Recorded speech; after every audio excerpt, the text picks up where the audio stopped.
देखेंगे एक poor mindset और रिच माइंडसेट के बीच में। इसके लिए मैंने 3 बुक्स का सहारा लिया है, rich dad poor dad, 7 habits of highly effective people और द ई मिथ रिविजिटेड। दोस्तों, सबसे पहला डिफरेंस एक पुअर माइंडसेट और एक रिच माइंडसेट वाले लोगों में ये है कि रिच माइंडसेट वाले लोग सबसे पहले अपने लिए एसेट्स बनाते हैं जो उनको हर महीने पैसे लाके दें और उसके बाद सारी कंफर्ट की चीजें खरीदते हैं। लेकिन गरीब माइंडसेट वाले लोग दिखावे के लिए, शो के लिए सारी यूजलेस चीजें खरीद लेते हैं और उसके बाद उनके पास पैसे ही नहीं बचते कहीं अच्छी जगह इन्वेस्ट करने के लिए और वो पूरी जिंदगी गरीब ही रह जाते हैं। इसका मैं एक रियल लाइफ एग्जाम्पल देना चाहता हूँ। कॉलेज टाइम में मैं एक कॉलोनी में रहता था जहाँ पर 6 या 7 घर थे। वो सारे के सारे बहुत ही अच्छे तरीके से डिजाइन करे गए थे, काफी खूबसूरत। उन सब घरों में से सिर्फ एक घर इनकम्प्लीट था और वो एक बिजनेसमैन का था। बाकी सारे घर डॉक्टर्स, इंजीनियर्स और प्रोफेसर के थे। जहाँ पे मैं रहता था वहाँ पे सिर्फ अंकल और आंटी थे और वो दोनों प्राइवेट यूनिवर्सिटी से रिटायर्ड थे एज अ प्रोफेसर और इसीलिए उन्हें कोई पेंशन भी नहीं मिलती थी।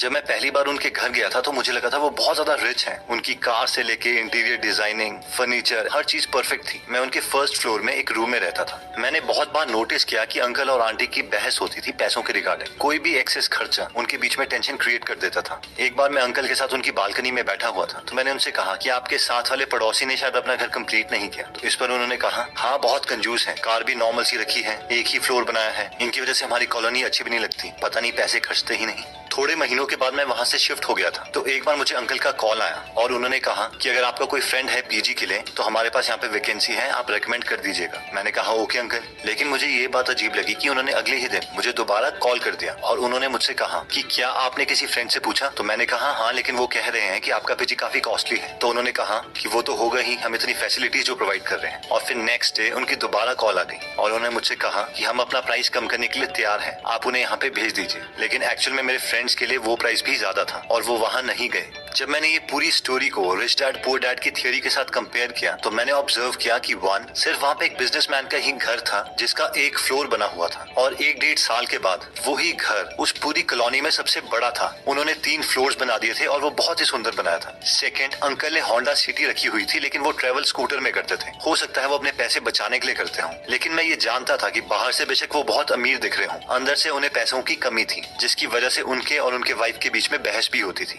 और दोस्तों, पुअर मेंटालिटी वाले लोग ऐसी ही गलतियां करते हैं। सैलरी 15,000 होगी लेकिन आईफोन 50,000 का ले लेंगे। जितनी रिक्वायरमेंट है उससे बहुत बड़ी गाड़ी लोन पे ले लेंगे। 10-10 हजार की जीन्स ले लेंगे, शूज ले लेंगे। लेकिन अमीर मेंटालिटी वाले लोग इस चीज को एक्चुअल में कैलकुलेट करते हैं कि कोई भी प्रोडक्ट उन्हें कितनी वैल्यू प्रोवाइड कर सकता है और तभी उसके लिए पे करते हैं। नेक्स्ट पॉइंट कहता है कि अमीर मेंटालिटी वाले लोग सबसे पहले खुद को पे करते हैं, उसके बाद किसी और को। आप में से बहुत सारे लोगों ने रिच डैड पुअर डैड पढ़ी होगी, लेकिन बहुत कम लोग रॉबर्ट और उनकी वाइफ किम कियोसाकी की एक्चुअल स्टोरी जानते हैं। इन दोनों की शादी से पहले रॉबर्ट बहुत ज्यादा उधार पर थे। ये दोनों चाहते थे कि अपनी लाइफ को इम्प्रूव करें, लेकिन इनकी मंथली सैलरी से ज्यादा इनकी मंथली लोन इंस्टॉलमेंट्स थी।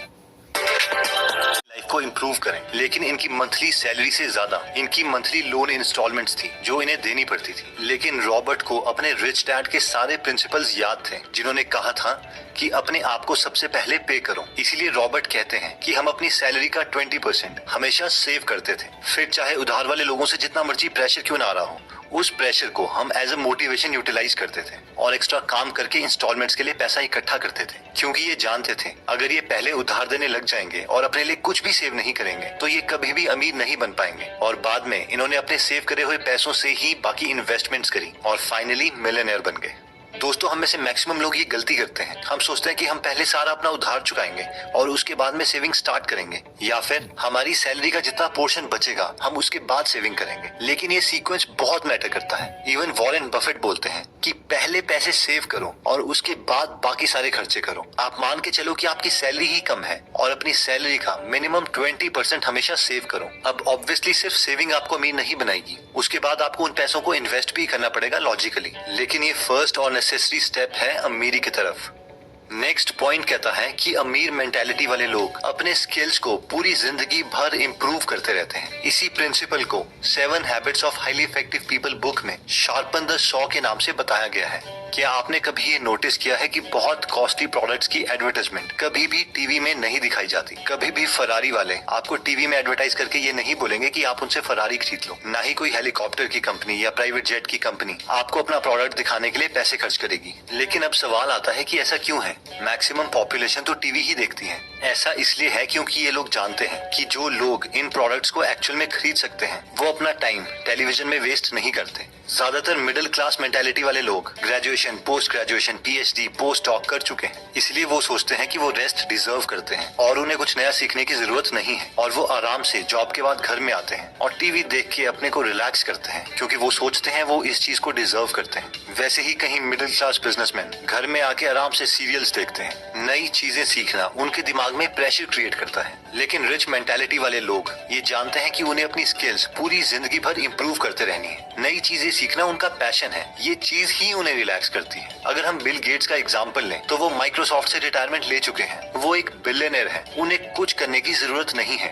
लेकिन फिर भी वो हर वक्त कोई ना कोई बुक पढ़ते हैं और अपनी सारी बुक्स के नोट्स अपनी वेबसाइट gatesnotes.com में डालते हैं। ये एक रिच मेंटालिटी का परफेक्ट एग्जाम्पल है क्योंकि रिटायरमेंट के बावजूद बिल गेट्स अपनी वाइफ मेलिंडा के साथ एक फाउंडेशन चलाते हैं जिससे वो पूरी दुनिया की हेल्थ से रिलेटेड प्रॉब्लम्स में कंट्रीब्यूट कर रहे हैं। हमें से बहुत कम लोग जानते हैं लेकिन इंडिया के हेल्थ प्रोग्राम्स में इनकी फाउंडेशन ने बहुत ज्यादा कंट्रीब्यूशन किया है। दोस्तों, नेक्स्ट पॉइंट कहता है कि आउटसोर्स। मैक्सिमम लोगों की जब जॉब लगती है तो उनकी ये मेंटालिटी होती है, भाई अब तो अपनी लाइफ सेट है, जिसका इनडायरेक्टली मतलब होता है कि मैं अब ग्रो नहीं करना चाहता, मैं इसी जॉब में रहूंगा। अब क्योंकि हम उसी जॉब में रहेंगे तो हमारी सैलरी सिर्फ इंक्रीमेंट और प्रमोशन से ही बहुत प्रिडिक्टेबल मैनर में ग्रो करेगी, जिसका मतलब ये है कि अब हम स्कार्सिटी माइंडसेट में आ जाएंगे, यानी पैसे बचाने के माइंडसेट में। हम हर चीज से पैसा बचाने की कोशिश करेंगे। बिजली का बिल कैसे बचाएं, खाने में पैसे कैसे बचाएं, पानी का बिल कैसे बचाएं और बस पूरी जिंदगी इसी स्किल को इम्प्रूव करते रहेंगे। लेकिन अमीर माइंडसेट वाले लोग ये जानते हैं कि उनके पास 24 ही घंटे हैं और एक लिमिटेड विल पावर है और अगर उन्हें ग्रो करना है तो उन्हें और लोगों की हेल्प लेनी पड़ेगी। इसीलिए वो अपने मैक्सिमम काम जैसे कि खाना बनाना, कपड़े धोना, ड्राइव करना, इवन की ऑफिस के टेक्निकल काम वो आउटसोर्स कर देते हैं और सिर्फ उन स्किल्स पे काम करते हैं जो बहुत रेयर और वैल्यूएबल हैं ताकि वो और ज्यादा ग्रो कर पाए। इसके दो फायदे हैं, एक तो वो अपनी कंट्री की इकोनॉमी में बहुत कंट्रीब्यूट करते हैं,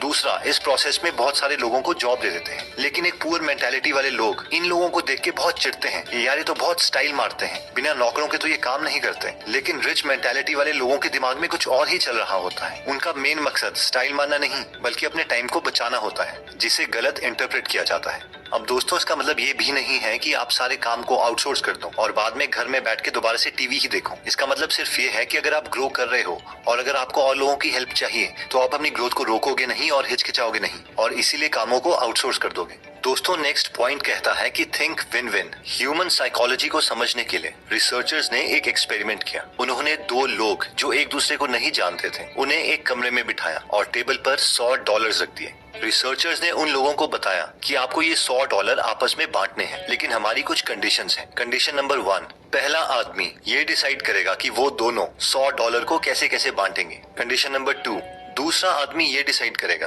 कि पहले आदमी ने जितने डॉलर्स उन दोनों में बांटे हैं क्या वो उसे मंजूर है या नहीं। अगर वो उसे मंजूर है तो दोनों को उतने उतने डॉलर्स मिल जाएंगे, लेकिन अगर उसे वो चीज मंजूर नहीं है तो किसी को कुछ नहीं मिलेगा। अब रिसर्चर्स ने एक पैटर्न देखा, अगर पहला आदमी $100 को $50 करके बांटता था तो दूसरा आदमी उसे एक्सेप्ट कर लेता था और दोनों को $50 मिल जाते थे। अगर वो 60-40 करके बांटता था तो भी दूसरा आदमी उसे एक्सेप्ट कर लेता था, लेकिन अगर पहला आदमी उसे 70-30 करके बांटता था तो दूसरा आदमी उसे रिजेक्ट कर देता था और दोनों को कुछ नहीं मिलता था। यानी ह्यूमन इमोशंस का टिपिंग पॉइंट 70-30 था। रिसर्चर्स ने ये एक्सपेरिमेंट बहुत लोगों में रिपीट किया, लेकिन ये नंबर 70-30 के आसपास ही आ रहा था। उसके बाद उन्हें लगा शायद $100 डेवलप्ड कंट्रीज के लिए कम है, इसलिए वो डेवलपिंग कंट्रीज गए और उन्हें भी सेम ही ऑफर दिया, लेकिन उसके बावजूद रिजल्ट्स सेम रहे।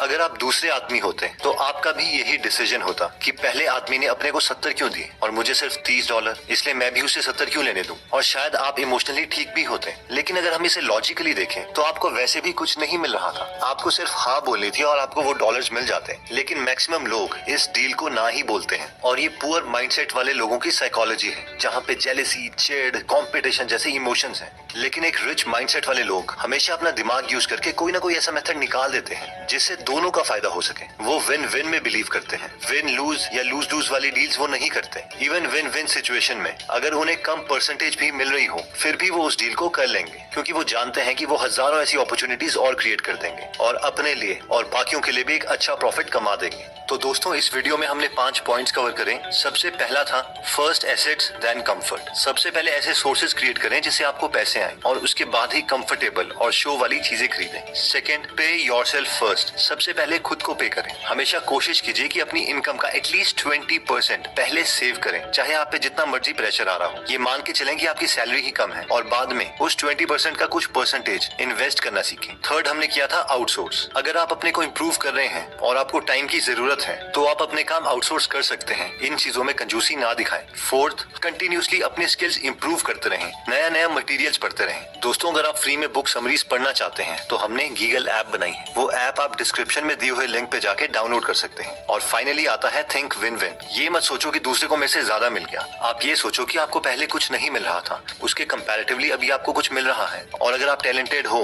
तो आप ऐसी सिचुएशंस बहुत क्रिएट कर दोगे। लाइफ में जल्दी आगे बढ़ना सीखो, क्योंकि हमारी लाइफ इतनी बड़ी नहीं है और हम इस धरती पर हमेशा के लिए नहीं है। दोस्तों कमेंट सेक्शन में आप बता सकते हैं कि आप नेक्स्ट वीडियो किस टॉपिक पर चाहते हैं, ताकि हमें भी फीडबैक मिले और उसी टॉपिक्स को हम कवर करें। इस चैनल को जरूर सब्सक्राइब कर लीजिए और बेल का बटन दबा दीजिए ताकि आप ऐसी नॉलेजेबल वीडियोस कभी मिस ना करें। और इस वीडियो को लाइक जरूर कीजिएगा ताकि हमारा कॉन्फिडेंस बढ़े।